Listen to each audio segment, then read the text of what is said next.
प्यारे बच्चों, आज हम कक्षा 11वीं की हिंदी की पाठ्य पुस्तक आरोह भाग 1 के काव्य खंड का दूसरा अध्याय मीरा पढ़ेंगे।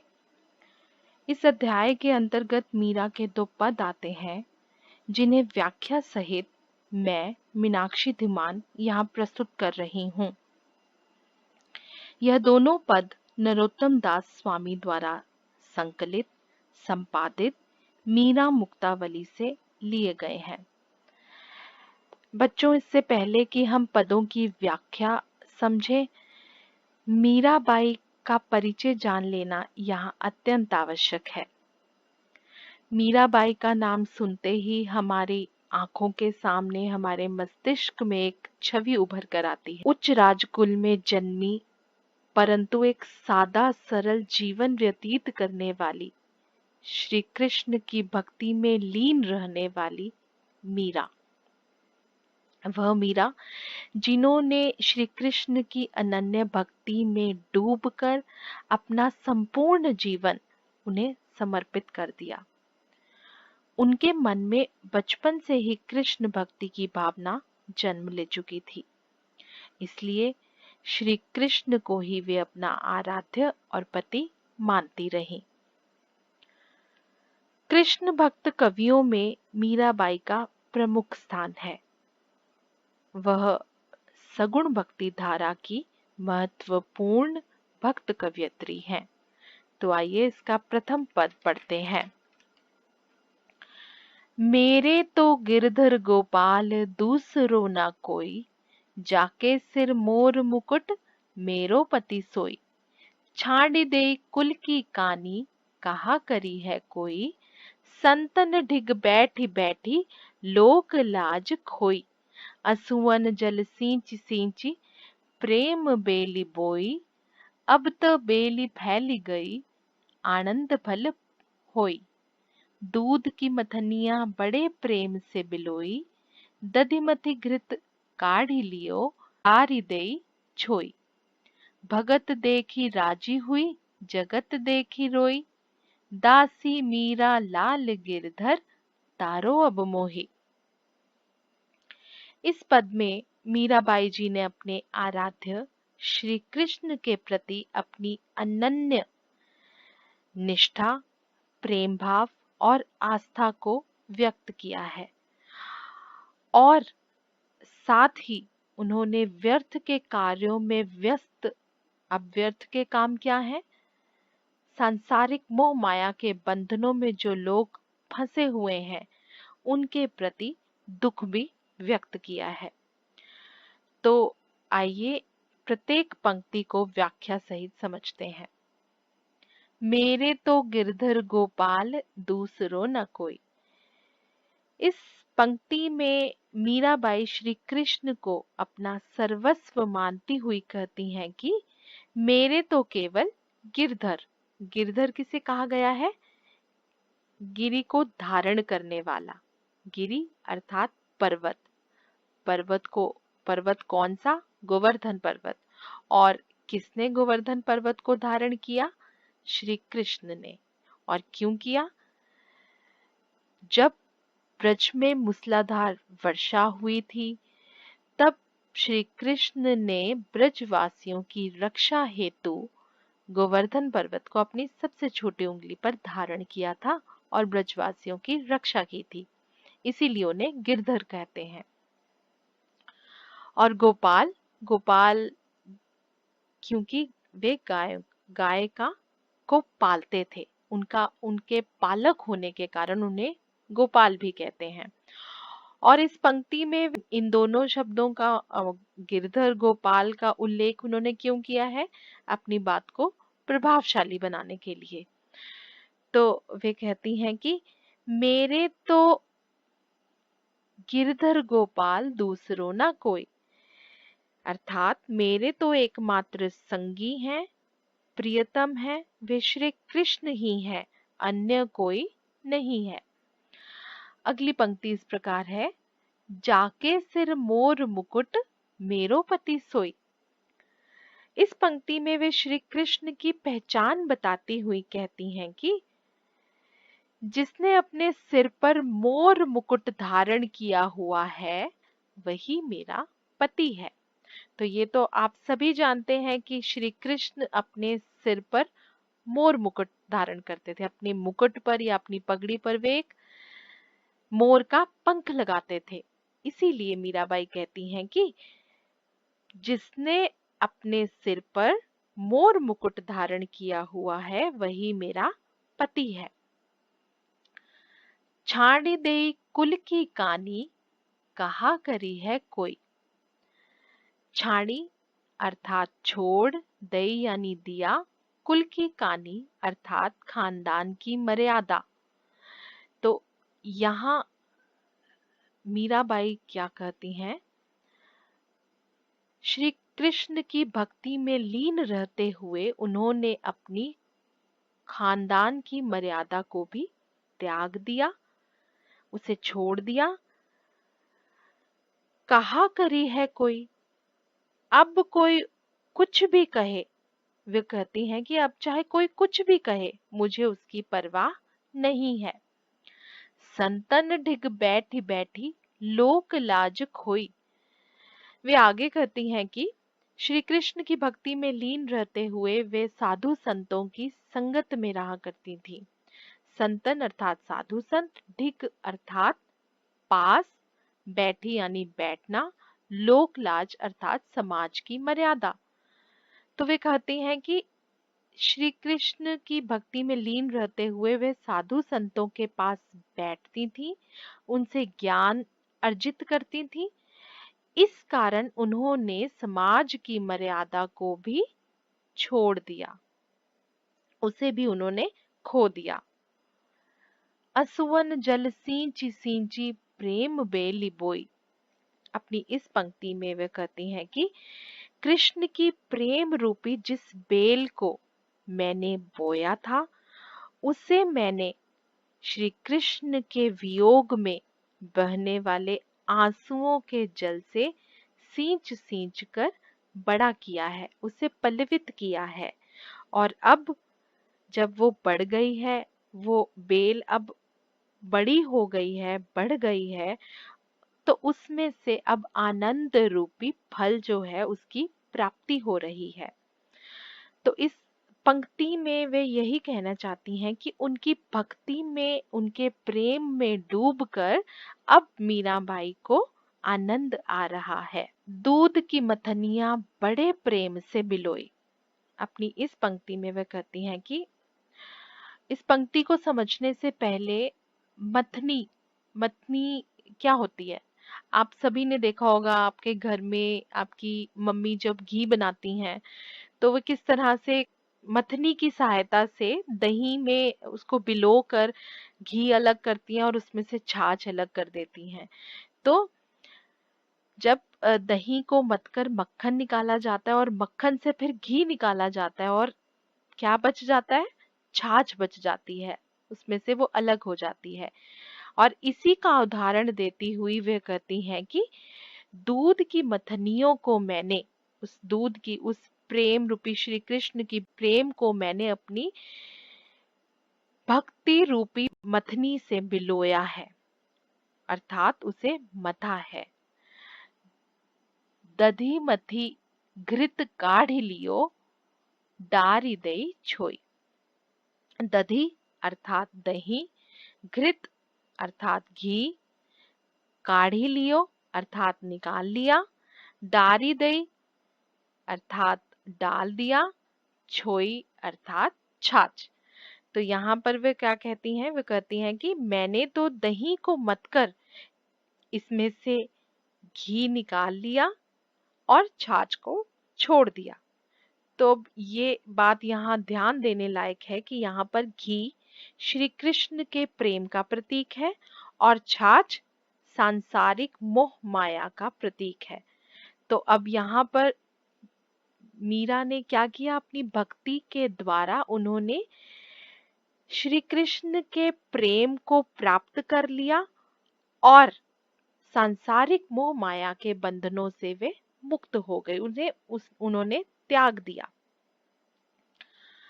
भगत देखी राजी हुई जगत देखी रोई। अपनी इस पंक्ति में वे कहती हैं कि जब वे भक्ति भाव में लीन लोगों को देखती हैं, भक्तों को देखती हैं, उनके भक्ति भाव को देखती हैं, तब उनका मन प्रसन्न हो जाता है, तब उन्हें बहुत प्रसन्नता होती है। परंतु जब वह संसार को देखती हैं और उस संसार को सांसारिक मोह माया में बंधे हुए, जकड़े हुए, डूबे हुए देखती हैं, तो वह दुखी हो जाती हैं। अर्थात भक्ति में डूबे हुए लोगों को देखकर जहां उन्हें प्रसन्नता महसूस होती है, वहीं दूसरी तरफ जो लोग सांसारिक मोह माया के बंधनों में अभी भी फंसे हुए हैं, उन्हें देखकर उन्हें दुख भी होता है। इस पद की अंतिम पंक्ति इस प्रकार है, दासी मीरा लाल गिरधर तारो अब मोहे। तो यहाँ मीरा क्या कहती हैं कि दासी, वे अपने आप को मीरा लाल गिरधर, अपने आप को श्री कृष्ण की दासी बताती हुई कहती हैं, तारो अब मोहे। तारो अर्थात पार लगाओ। पार कहाँ से लगाना है?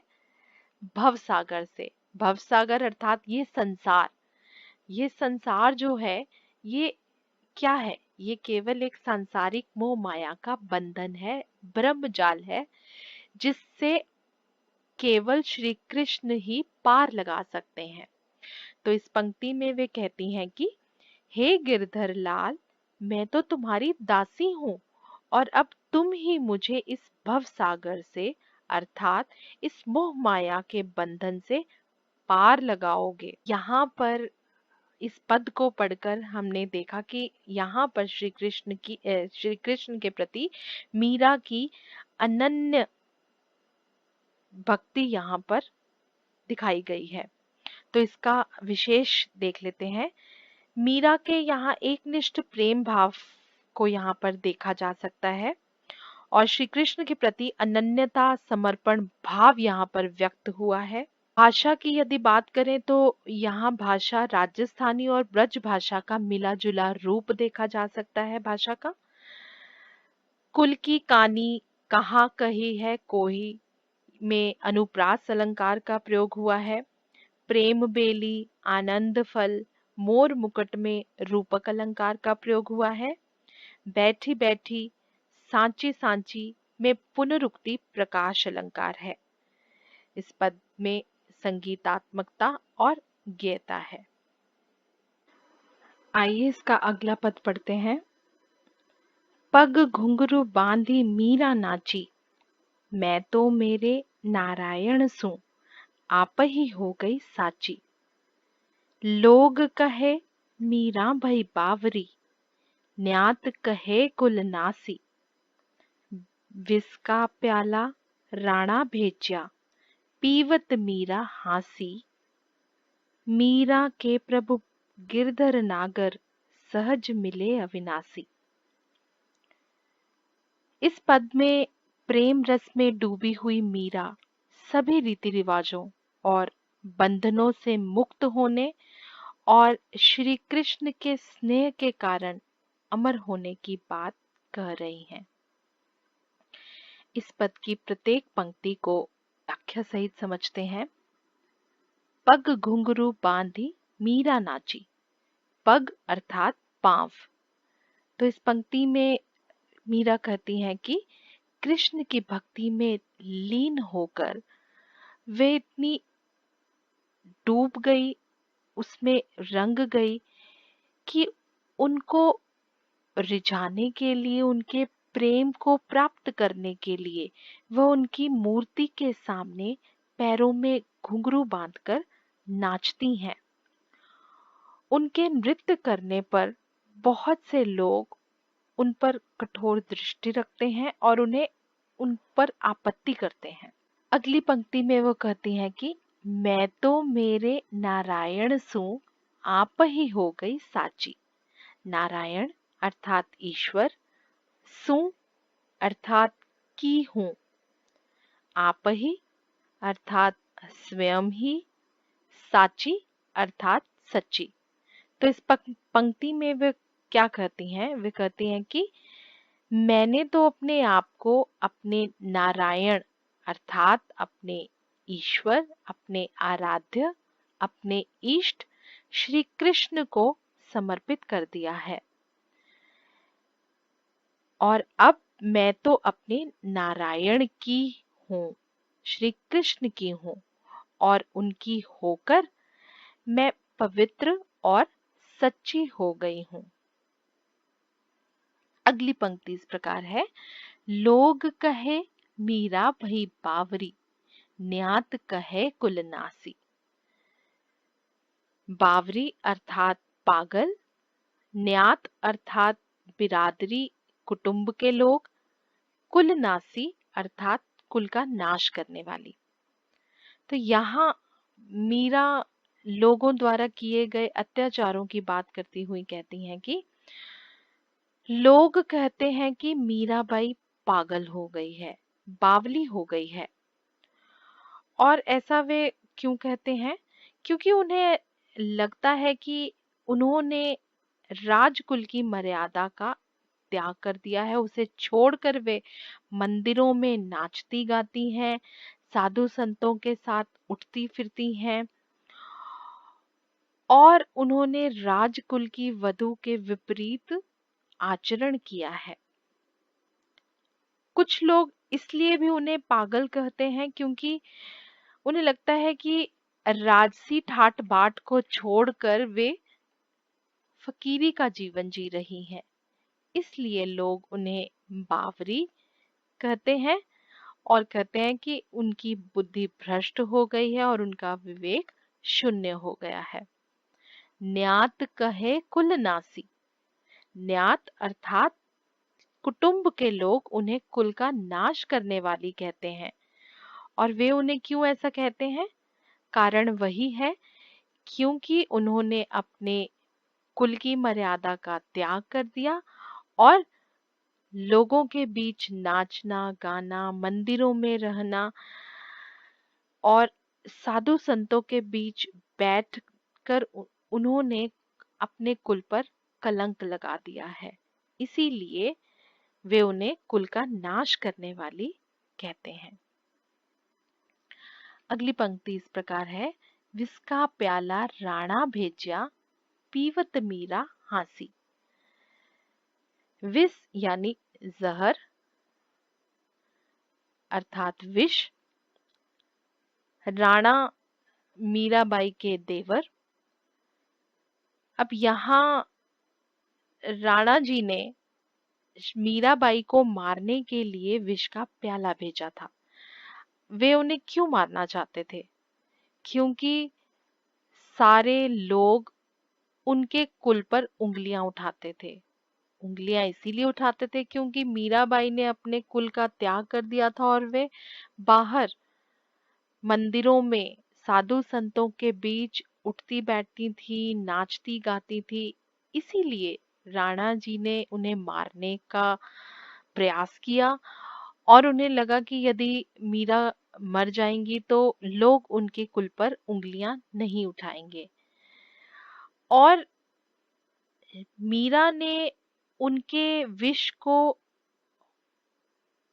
हंसी हंसी पी लिया और उनका मानना है कि कृष्ण के प्रति उनका जो अनन्य प्रेम है उसके कारण वह विष भी अमृत बन गया। कृष्ण भक्ति में इतनी शक्ति है कि वह विष भी उनके ऊपर असर नहीं कर पाया। इस घटना के बाद मीरा का श्री कृष्ण की भक्ति पर उन पर और ज्यादा आस्था उनकी कठोर हो गई, दृढ़ हो गई। अपनी अंतिम पंक्ति में वह कहती हैं कि मीरा के प्रभु गिरधर नागर, सहज मिले अविनाशी।